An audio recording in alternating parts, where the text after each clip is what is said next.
DNA Kizomba. Joy, quando é que chega efetivamente ao Splash? Quem lhe convidou? Sou fundador da banda Splash desde 1990, porque o Mano Lima também tinha eu sou fã do Mano Lima desde cresci, esqueci dessa parte, cresci também com fonte de inspiração, Cover Show, Mano Lima e outras bandas. Então Mano Lima também tinha um grupo só de gravação de estúdio que ele chamava Flash, não sei se era Flash. Lembram? Então disse, eu vou criar também um grupo de produção, eu coloquei o meu Splash. Daí o Grace, o Danilo trabalhava assim, comecei com o Danilo, depois o Grace, o Johnny, fazíamos produções assim. E no Splash há uma coisa que nós tivemos sempre o cuidado de observar. Em cada álbum do Splash aparecia sempre uma nova voz, lançavam sempre um novo talento. Aconteceu logo com o Johnny Ramos. Sim.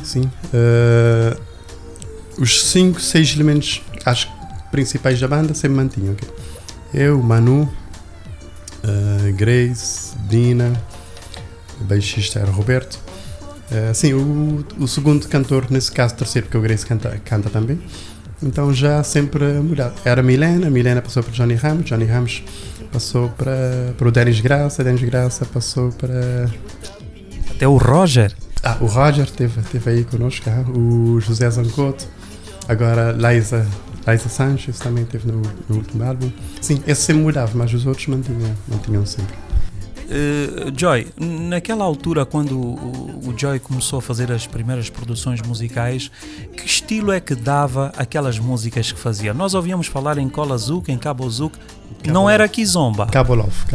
Yeah. Ou seja, o nome que vocês davam ao estilo de música que faziam na altura, qual era? Cabo Love, que chamava muito Zouk Love, mas como eu estava a trabalhar músicas cavarianas, eu disse, não vou chamar de Zouk Love porque estou a trabalhar com cavarianas, música cavariana, então eu dei o nome de Zouk Love.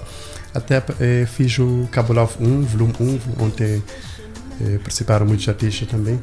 Fiz o volume 2, então daí apareceram também já muitos Cabo Love, DJ Cabo Love, não sei o que é Cabo Love. Então o Joy é o responsável por essa expressão Cabo Love. Isso, posso dizer que criei o meu Cabo Love e sim.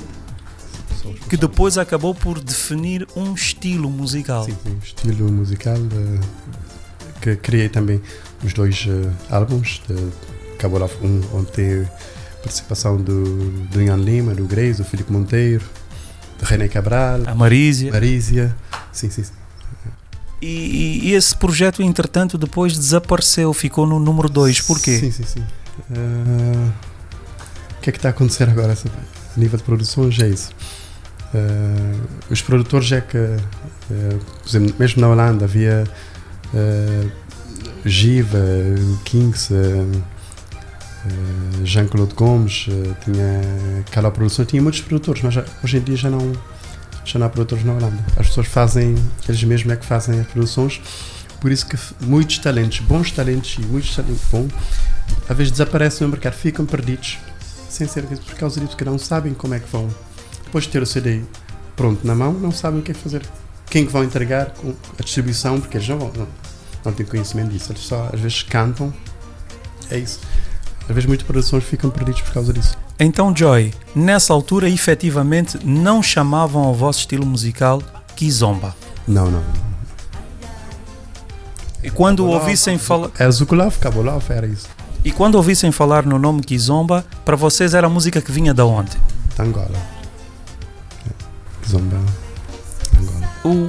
Neste caso, o Joy olha para este movimento todo à volta da Kizomba e o facto de as pessoas chamarem tudo de Kizomba. Sim, é estranho mesmo, é estranho, porque agora tudo se chama Kizomba, mas a origem não é, acho que, da nossa parte pelo menos não é isso. DNA Kizomba.